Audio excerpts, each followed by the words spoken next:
Here's the chart I've drawn on Historic Premillennialism. And as with the other charts on views that are not dispensational, I want to point out that the different colors here and spheres don't represent different peoples in different eras, but rather they just represent different phases that the church has gone through. So you have the first phase there, starting with Adam, going up to Abraham. Then you have the second phase from Abraham up to, I don't know, whenever Israel was metamorphosed into the church. So it'd be up till about Acts 2, I suppose, when you have the blue arrow then beginning, and we are in the current church era now. You see the little arrow there, you are here. And then you have the red shaded area to represent the Great Tribulation. Now this has been going on for many, many centuries, and they believe it's basically the tyranny of the Roman Catholic Church.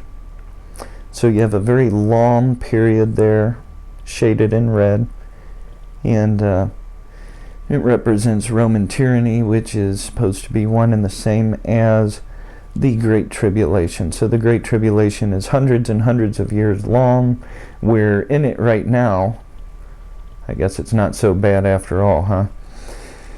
And when it ends, which could be any time here, then the Lord will return and bring in the kingdom age.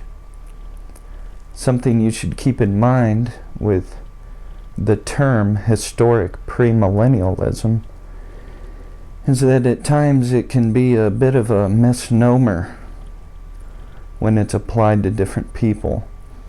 There's some confusion over the exact meaning of what Historic Premillennialism designates.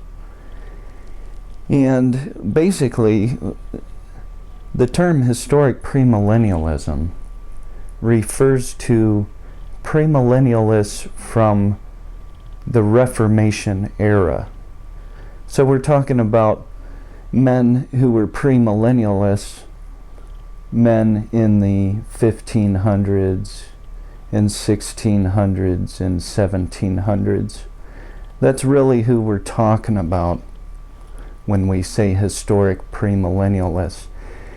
And you shouldn't be confused by that and think that the term refers also to men like Justin Martyr and Irenaeus and these extremely early Christians. They didn't hold a historicist outlook pertaining to the Great Tribulation, and they certainly did not hold a covenantalist ecclesiology. And so you need to keep those two things in mind when speaking with historic premillennialists. Make sure everyone is aware of just what that designation means.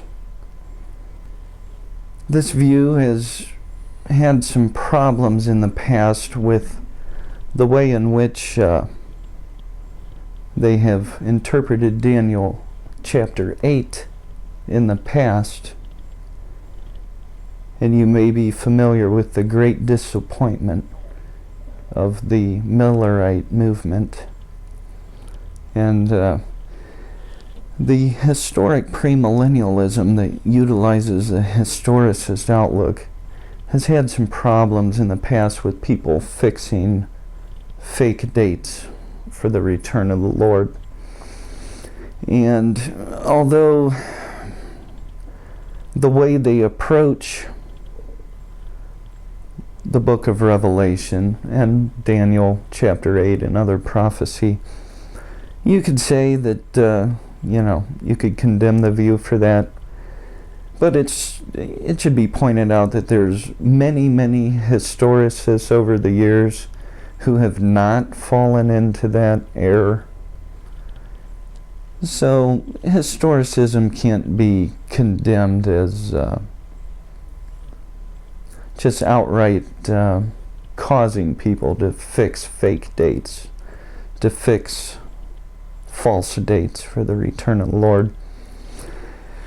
it doesn't naturally cause you to do that, but it is easy to see how the position can be used to do that, and it has been used that way, and failed predictions have resulted.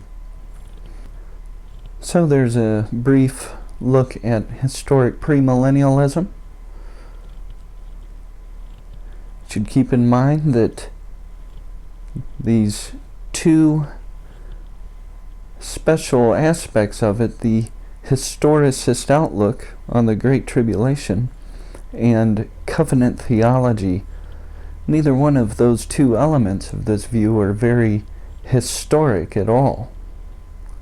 Historicism was invented at the time of the Reformation, and Covenant Theology was systematized by Johannes Cocceius in the 17th century. As far as those two concepts go, they're not very historic at all. Depends what historic means, though, like I said. They're historic in the sense that some reformers that held premillennialism looked at it that way, but that's about as historic as you get. I hope you found this video helpful. Please hit the like button if you enjoyed it, and share it with friends. Thanks a lot.